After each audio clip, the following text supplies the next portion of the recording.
प्यारे बच्चों, आज का हमारा बायोलॉजी में टॉपिक है मानव में आनुवंशिक विकार। मानव में जो आनुवंशिक विकार हैं उनको हम मुख्यतः दो प्रकार में बांट सकते हैं, मेंडेली विकार और क्रोमोसोमी विकार यानी गुणसूत्र विकार। मेंडेली विकार वे होते हैं जो एकल जीन के रूपांतरण से मुख्यतः निर्धारित हो जाते हैं। ये वंशागति में मेंडल के नियमों का पालन करते हैं। मेंडेली विकार प्रभावी या अप्रभावी हो सकते हैं। इन्हें हम फिर से दो भागों में विभक्त कर सकते हैं। नंबर 1 अलिंग गुणसूत्र विकार और नंबर 2 लिंग संलग्न विकार या लिंग संलग्न लक्षण। जो पहला देखिए, अलिंग गुणसूत्र विकार में आपके ये सिकल सेल एनीमिया और फिनाइलकीटोनुरिया, ये दो रोग आते हैं, सिकल सेल एनीमिया और फिनाइलकीटोनुरिया। और लिंग संलग्न विकार जो हैं वो मुख्यतः है हीमोफीलिया और अणअंधता। ये दो हीमोफीलिया और अणअंधता ये प्रमुख रोग हैं जो लिंग संलग्न विकार में आते हैं। तो पहले हम आते हैं दात्र कोशिका अरक्तता में यानी सिकल सेल एनीमिया। यह एक अलिंग गुणसूत्र लग्न विकार है जो अप्रभावी लक्षण होता है, जो जनकों से संतति में तभी प्रदर्शित होता है जब कि दोनों जनक रोग के वाहक हों, यानी जनक रोग के वाहक हों, कैरियर होंगे यानी विषम युग्मजी होंगे। ये रोग का नियंत्रण एलील को हम HbA और HbS जो है इसका नियंत्रण करता है।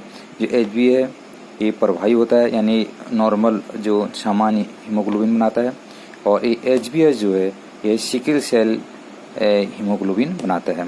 इसमें शरीर में हीमोग्लोबिन कमी हो जाती है, इसी कारण से सिकल सेल एनीमिया कहा जाता है HbS।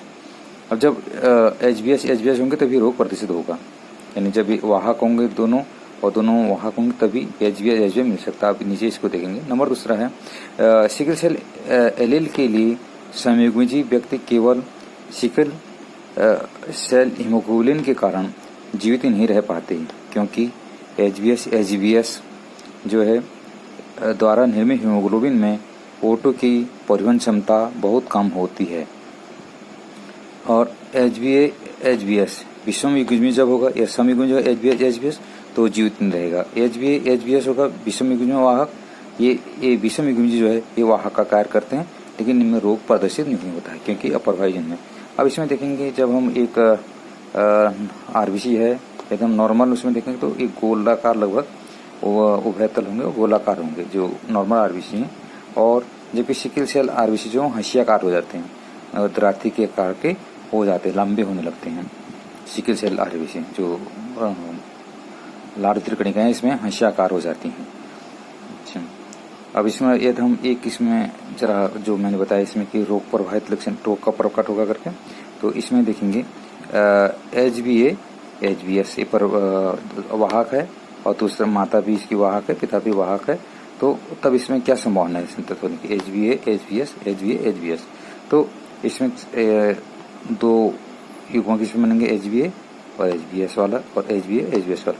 तो हम देखते हैं यदि ये युग्मक HbA वाले युग्मक से मिलता है तो ये बिल्कुल नॉर्मल संतति उत्पन्न पैदा होती है।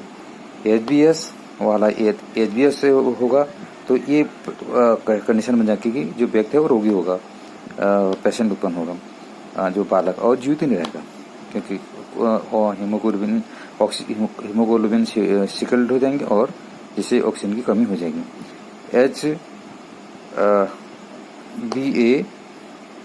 HbA का जब HbS के साथ होता तो ये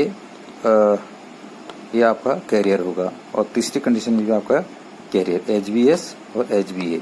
तो दो आपकी 50% संतति जो है ये दोनों वाहक होंगे माता पिता, तो 50% संतति आपकी वाहक होने की संभावना है, 25% संतति की रोगी होने की संभावना है और 25% जो संतति है वो नॉर्मल होंगे। इस प्रकार से दूसरा रोग होता है जो अलिंग गुणसूत्र में आधारित है, वो है फिनाइलकीटोनुरिया। यह भी एक अप्रभावी लक्षण की भांति है लक्षण है।